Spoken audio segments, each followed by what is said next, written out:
What's going on, y'all? This is Chris, and welcome back to my YouTube channel.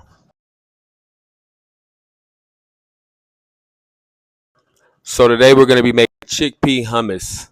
This chickpea hummus is something that I was making on a regular when I was on dialysis, and it's also something that I'm making while I'm off dialysis. This recipe is very nutritious, easy to make, and it has all the foods that I was eating on the regular all in one. With the celery and the chickpeas, this was my go-to snack. I just want to throw out there right now, you do not have to peel off the skin off the chickpeas. I was getting a lot of questions on my chickpea stir fry video if you have to peel off your skin. And no, you do not have to peel off the skin. The skin has fiber and it has antioxidants in it.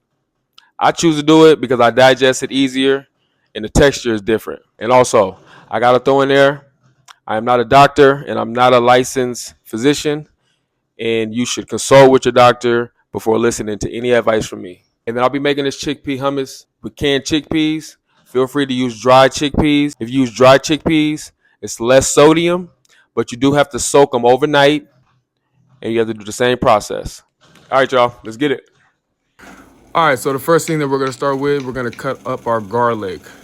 So depending on the food processor that you have, you can either chop it down or you could just cut your garlic in half.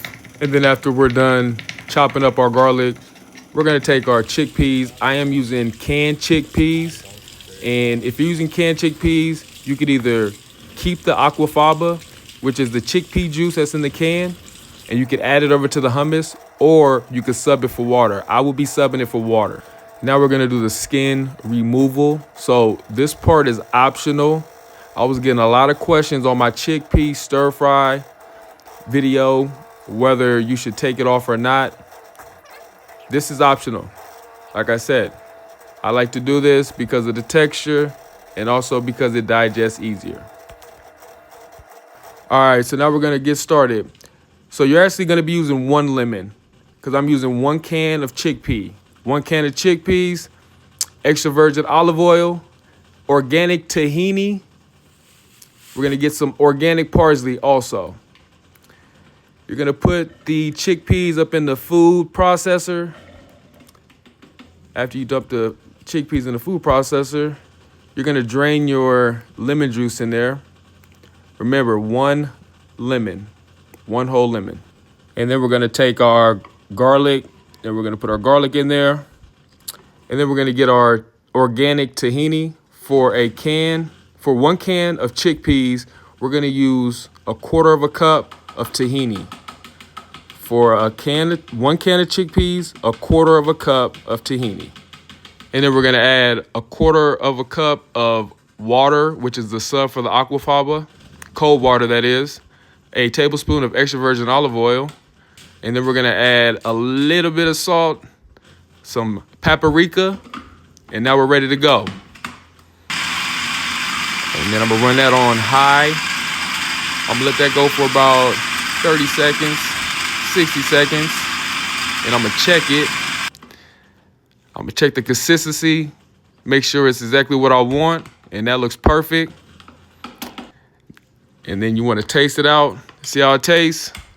All right, y'all, we're all done. So I'm gonna spread that on my plate. I'm gonna do a little swirl thing. I like to make it look all nice. And then you're gonna add a little bit more extra virgin olive oil. And after that, we're gonna put our parsley on there. And then we're gonna grab our celery. You wanna get a whole stalk of celery. And then you could chop your celery in half. And there we go, y'all. We ready to go. How's it look? All right, so that's how I make my chickpea hummus. I drained out the aquafaba, but it does make a chickpea hummus more creamier. I substitute the aquafaba for cold water. This is probably one of my favorite snacks, and that's just because the celery is so important. That had played a key role in my kidney health. All right, so that's how I make my chickpea hummus. Make sure you like, comment, subscribe. If you have any comments, leave it in the comment section, and I'll get right to you. And also hit that alert button for whenever I drop any new content. Let's apply this pressure. Don't give in. We got to stay fighting. We can't give up. There is no giving up. Wishing everybody the best of luck. Like I said, you got this. All right, y'all. Let's have a great day.